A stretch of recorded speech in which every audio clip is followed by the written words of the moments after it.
ዝምተኛ ሰው፣ ማንም የማይጠብቀው ሰው ግን አንድ ቀን ከተማ ሙሉ ሲያነቃቃ ምክንያቱ እሱ ነው። ዛሬ የምንመለከተው ፊልም ዘ ማን ፍሮም ኒው ሂል አንድ ዝምተኛ ሰው ለአንዲት ትንሽ ልጅ እስከ መጨረሻ ሲዋጋ የሚያሳይ አስደናቂ የኮሪያ አክሽን ፊልም እናያለን። ቻታስኪ ብቻውን የሚኖር ሰው ነው። ትንሽ ፓውን ሾፕ ውስጥ ይሰራል፣ ሰዎችም አይቀርብም፣ ብዙም አይነጋገርም። የሰፈሩ ሰዎች እሱን እንደ እንግዳ ያዩታል። አንዲት ሰው ብቻ እሱን በእውነት ታምኗለች። እሷም ትንሽ ልጅ ሶሚ ነች። ሶሚ እናቷ ከአደገኛ ዕቃ እና ከወንጀለኛ ጋር ተያይዛ ትኖራለች። ልጇ ግን ንጹህ ነች።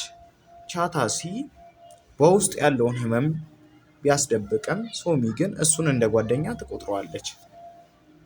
አንድ ቀን ሶሚ እናቷ ከአደገኛ ዕቃ ቡድን ጋር ትጣላለች። ከቡድኑም የሰረቀችው ዕቃ ትልቅ ችግር ታስከትላለች። ቡድኑ በቀል ለመውሰድ እናቷንና ሶሚን ይዘው ይሄዳሉ። ቻታሲ ይህን ሲያውቅ ዝምታው ይቋረጣል። ፖሊሶች ጉዳዩን ሲመረምሩ ቻታሲ ቀድሞ የመንግስት ልዩ ወታደር እንደነበር ይገለጣል። እርሱም በአስቸጋሪ ኦፕሬሽኖች የተሳተፈ ነበር። ሚስቱም በተከሰተ ጥቃት ሞተች። እሱ ከዚያ በኋላ ራሱን ከሰዎች አገለለ። ሶሚ ምናልባት እሱን ወደ ሰውነት የመመለስ አንድ አድራሻ ነበረች።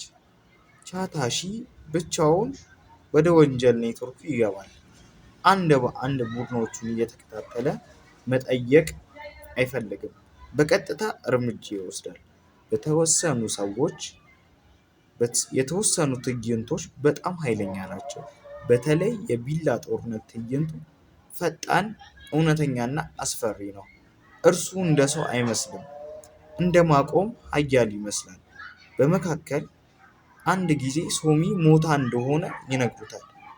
ቻታሲ ይሰቃያል።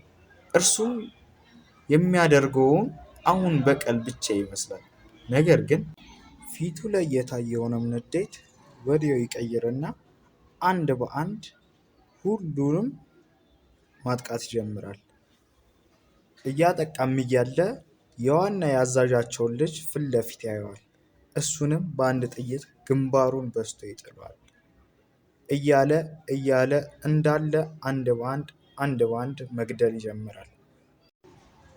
ጩቤ ሲይዝማ ሌላ ነገር ይመስላል። እንደ አውሬም ያደርገዋል። ሁሉ ነገርም ያደርገዋል። ባገኘው ነገር ሰውን እየገደለ መረፍረፍ ጀመረ። መጨረሻም ዋና አዛዣቸውን ያገኘዋል። ዋና አዛዣቸውም የያዘውን ሽጉጥ አስቀምጦ ከኋላ ጩቤ አውጥቶ መፋለም ይጀምራል። ግን የድሮ ወታደር መሆኑን አያውቅም ነበር። እያለው እየተታገለው አንዳንድ እየተመታቱ ጊዜው ይደርሳል። በስተመጨረሻም ቻታሲ እጁ ላይ ይወድቅና በጩቤ ልቡን ይወጋል። ከዛም በራሱ ሽጉጥ ራሱን ሊያጠፋ ሽጉጡን ራሱ ላይ አነጣጥሮ እያለ ሶሚ ትጠራዋለች። በድንጋጤም ዞር ብሎ ያያታል። ትሮጣለች። ቻታሲ ረዥም ጊዜ ከነበረው በኋላ እንባ ያፈሳል። በጣምም ይተቃቀፋሉ። ዝምተኛ ሰው በመጨረሻ ልቡን ያነሳል። ዘ ማን ኦፍ ናው ሂር ብቻ አክሽን ፊልም አይደለም። ስለ ጉዳት፣ ስለ ቤተሰብ፣ ስለ ማዳን። አንድ ሰው ለአንዲት ትንሽ ልጅ ከተማ ሙሉ አነሳ።